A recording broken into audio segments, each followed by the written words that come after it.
नमस्कार साथियों, स्वागत है आप सभी का हमारे यूट्यूब चैनल पे। साथियों, यहाँ पर है आज कक्षा 10 रसायन विज्ञान पार्ट 12 भाग 12। इसमें हम देखेंगे उदासीनीकरण अभिक्रिया किसे कहते हैं, व्हाट इज न्यूट्रलाइजेशन रिएक्शन। अब यहाँ पर इसकी परिभाषा की बात करें, अम्ल तथा क्षारक की जलीय विलयन में अपक्रिया के फलस्वरूप लवण तथा जल का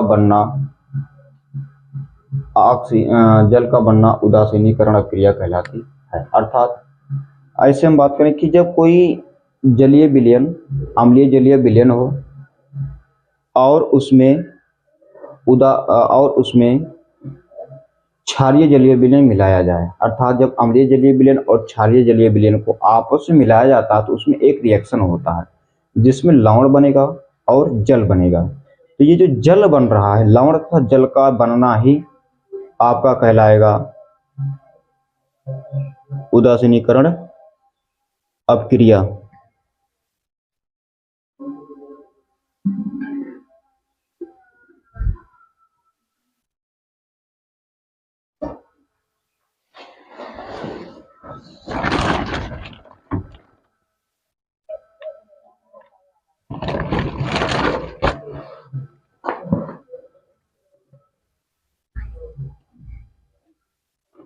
तो आपका यही लवण तथा जल का बनना क्या कहलाएगा साथियों, उदासीनीकरण अभिक्रिया कहलाएगा।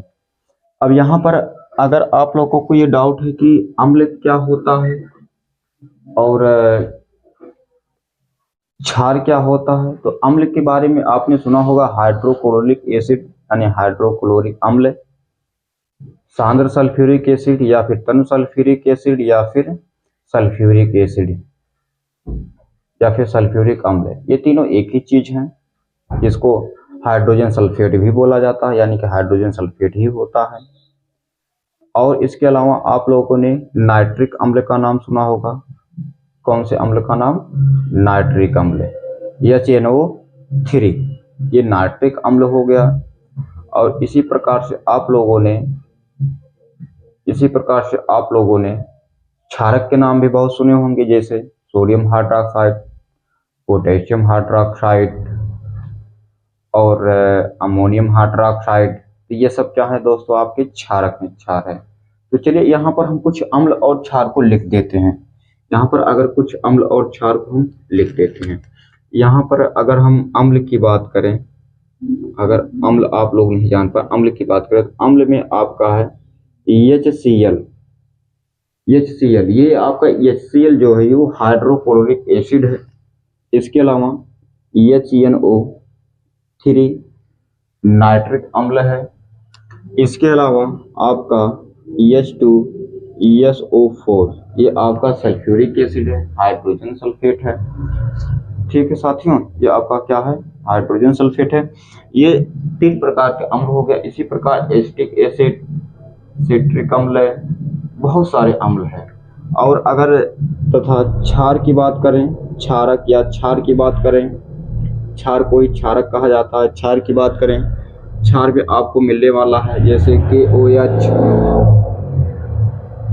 क्या मिलेगा आपका, KOH potassium hydroxide.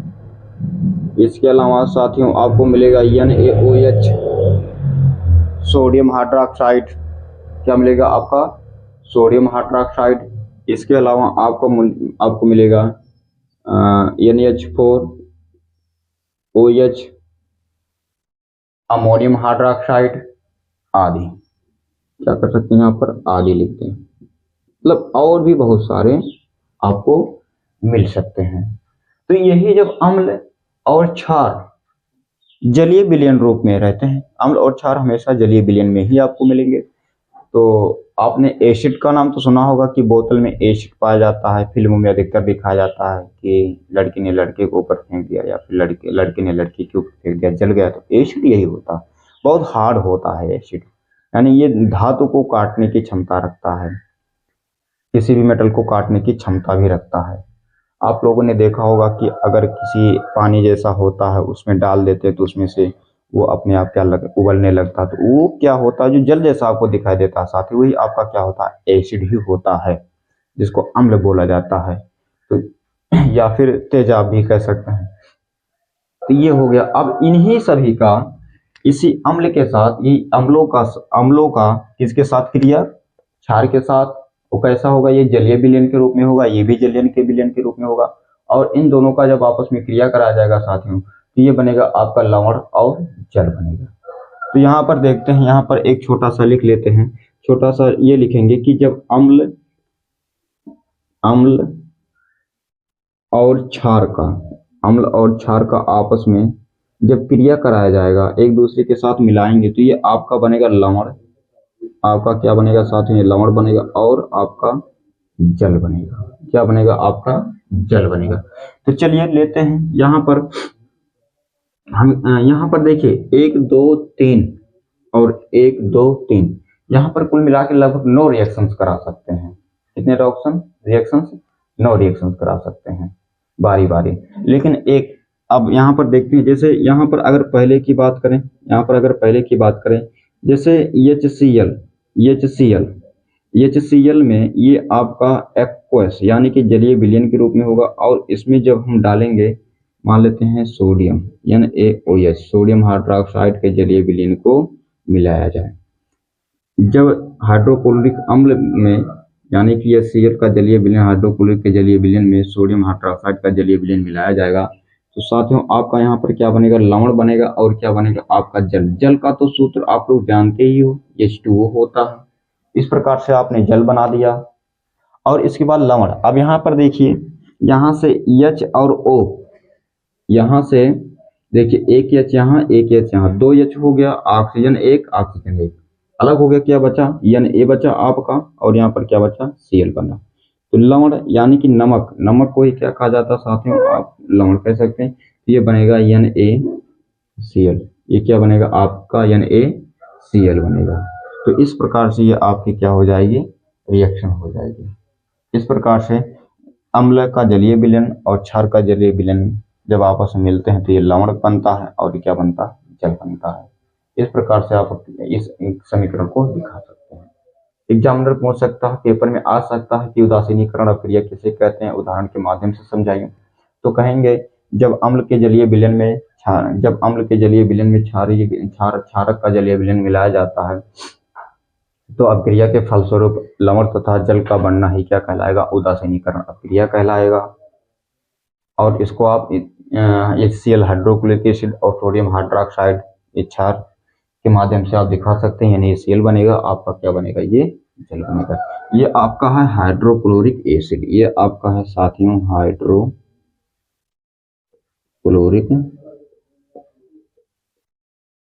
Hydrochloric acid, यानी कि जिसको अम्ल कहा जाता है। एसिड तो अंग्रेजी शब्द है, हिंदी अम्ल है।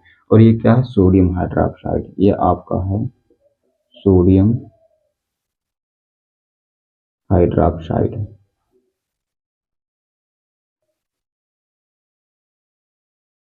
सोडियम हाइड्रोक्साइड का। और ये आपका क्या है, सोडियम क्लोराइड। और आपको तो ज्ञात ही होगा साथियों कि सोडियम क्लोराइड को ही क्या बोला जाता है, नमक कहते हैं, सोडियम क्लोराइड। और ये सोडियम क्लोराइड आपका क्या होता है, नमक होता है। और ये तो आपका H2 यानी कि जल तो है। ये उम्मीद है आप लोगों को ये रिएक्शन समझ में आया होगा। तो चलिए दूसरा रिएक्शन देखते हैं, और उसको भी इसी तरीके से समझते हैं। अगर बैलेंस करने की बात हो, एक बार सोडियम है, एक बार सोडियम है, H एक बार यहाँ है, एक बार यहाँ है, 2 बार H हो गया, 2 बार H होगा। ऑक्सीजन एक बार यहाँ है, ऑक्सीजन एक बार यहाँ है, Cl एक बार यहाँ है, Cl एक बार यहाँ है। इस प्रकार से क्या हो गया, बैलेंस भी हो गया है, इसमें कोई डाउट नहीं है। चलिए दूसरा एग्जाम्पल देखते हैं।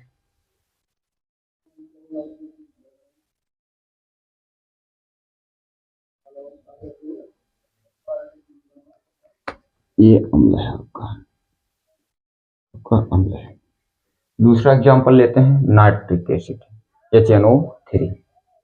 HNO3 को जब क्षार अमोनियम हाइड्रोक्साइड के साथ क्रिया कराते हैं आप, तो बनता है अमोनियम नाइट्रेट और H2O बनता है। यहाँ पर क्या है आपका नाइट्रिक एसिड, HNO3 HNO3 बनता है। और ये आपका किसके साथ क्रिया कराएंगे?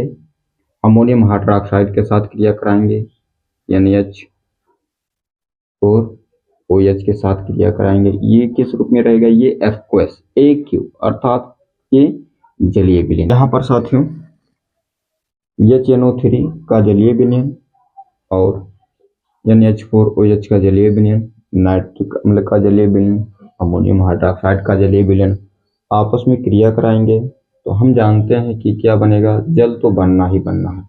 तो अगर जल बन रहा है तो जल को हम यहाँ पर H2O बना देते हैं और यहाँ से H, एक बार H यहाँ, एक बार H यहाँ, 2 बार H हो गया, एक बार ऑक्सीजन, तो 2 बार H, एक बार ऑक्सीजन आपका निकल गया है। तो यहाँ पर ये आपका बनेगा अमोनियम नाइट्रेट NH4 और आपका NO3 बनेगा NH4, ये आपका एक्वस के रूप में होगा और ये आपका लिक्विड के रूप में होगा। इस प्रकार से आपका हो जाएगा। यह आपका है nitric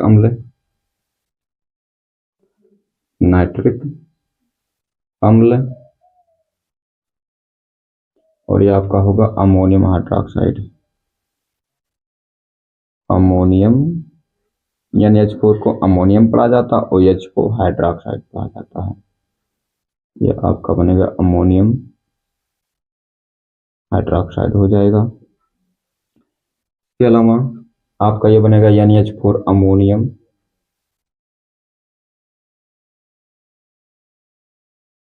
NH3 nitrate, NO3 nitrate, NO3 को क्या पढ़ा जाता है? नाइट्रेट पढ़ा जाता है। और ये आपका H2O क्या होता है? आपका जल होता है। इतना तो आपको ध्यान देना है। यहाँ पर अगर बैलेंस की बात करें NH4 NO3 है, NO3 है, H 2 बार उधर है, 2 बार ऑक्सीजन, इधर सब एकदम पूरा बैलेंस है, कोई दिक्कत नहीं है। इस प्रकार से आपका दूसरा एग्जाम्पल भी मिल गया किसका? उदासीनीकरण अपक्रिया। एक छोटा सा है कि जब H+ आयन का जलीय विलयन एक्वस और OH ऑक्सीजन का जलीय विलयन, ठीक है, O नहीं OH का, यहाँ पर ये बनेगा OH आयन का जलीय विलयन, ये आपस में क्या बनाते हैं? साथ में आपका H2O बनाता है। क्या बनाता है? H2O बनाता है। 2 बार 2 बार 1 बार, ये आपका क्या बनाएगा? H2O बनाएगा। किस रूप में ये होगा? आपका लिक्विड के रूप में होगा। तो इस प्रकार से इसको भी आप दिखा सकते हैं। ये आपका दूसरा एग्जाम्पल था और ये आपका साथ ही ये कौन सा एग्जाम्पल है? तीसरा एग्जाम्पल है। इसको भी आप दिखा सकते हैं। बुक में दिया है तो आपको दिखाना ही है, दिखा सकते हैं, कोई दिक्कत नहीं। जो आपको सरल लगे उसी को आप एक याद कर लीजिए, अच्छे से बेहतर से तैयार कर लीजिए। परिभाषा एक उदाहरण, एक परिभाषा, जो परिभाषा याद करिए उसका एक एग्जाम्पल याद कर लीजिए। ये आपका क्या बन जाएगा? ये आपका बन जाएगा बहुत अच्छा से बेहतर से आंसर बन जाएगा। चलिए एक उदाहरण और लेते हैं, इसके बाद आगे की तरफ देखते हैं। चलिए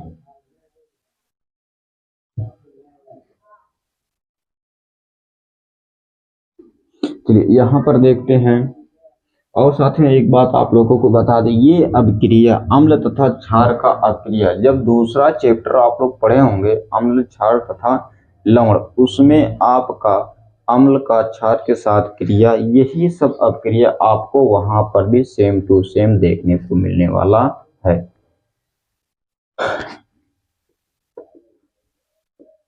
आपको सेम टू सेम देखने को मिलेगा।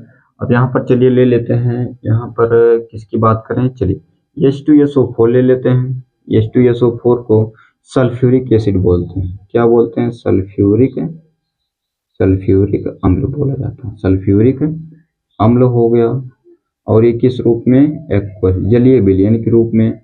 और इसके अलावा KOH पोटेशियम हाइड्रोक्साइड, KOH को पोटेशियम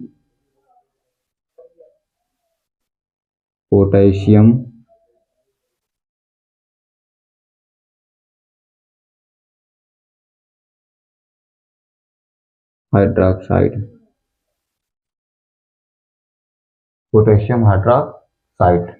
अब ये आपका किस रूप में है, ये आपका भी, ये भी आपका जलीय विलयन के रूप में है, ये भी आपका जलीय विलयन के रूप में है। तो क्या होगा जब सल्फ्यूरिक अम्ल का जलीय विलयन, ये आपका फोर्थ एग्जांपल है, जब सल्फ्यूरिक अम्ल के जलीय विलयन में पोटेशियम हाइड्रोक्साइड का जलीय विलयन मिलाते हैं तो क्या बनेगा। आपको, आप तो जान रहे हैं कि यहाँ पर आपका क्या बनना है, जल तो बनना है, जल यानी कि H2 तो आपका बनेगा। इसके अलावा आपको क्या बनेगा, देखिए H 2 बार यहाँ से, ऑक्सीजन एक बार यहाँ से, ये अलग हो गया, आपका अलग हो गया। तो यहाँ पर अब ये अगर देखा जाए तो ये विस्थापन क्रिया भी है, तो ये बन जाएगा K2SO4 बन जाएगा, यानी कि ये बनेगा आपका पोटेशियम सल्फेट का जलीय विलयन, और ये तो आपका ये लिक्विड हो जाएगा। पोटेशियम सल्फेट, SO4 को सल्फेट पढ़ा जाता, तो K2 के आपका पोटेशियम सल्फेट हो गया, पोटेशियम सल्फेट का जलीय विलयन, और आपका H2 को जल बन गया। अगर इसकी बैलेंस की बात करें तो 2 बार यहाँ है, एक बार यहाँ 3 बार हो गया, और के एक बार यहाँ है तो वहां पर 2 बार हो गया। यहाँ पर हम 2 कर दें तो नहीं, यहाँ पर नहीं करेंगे, यहाँ पर 2 बार करेंगे।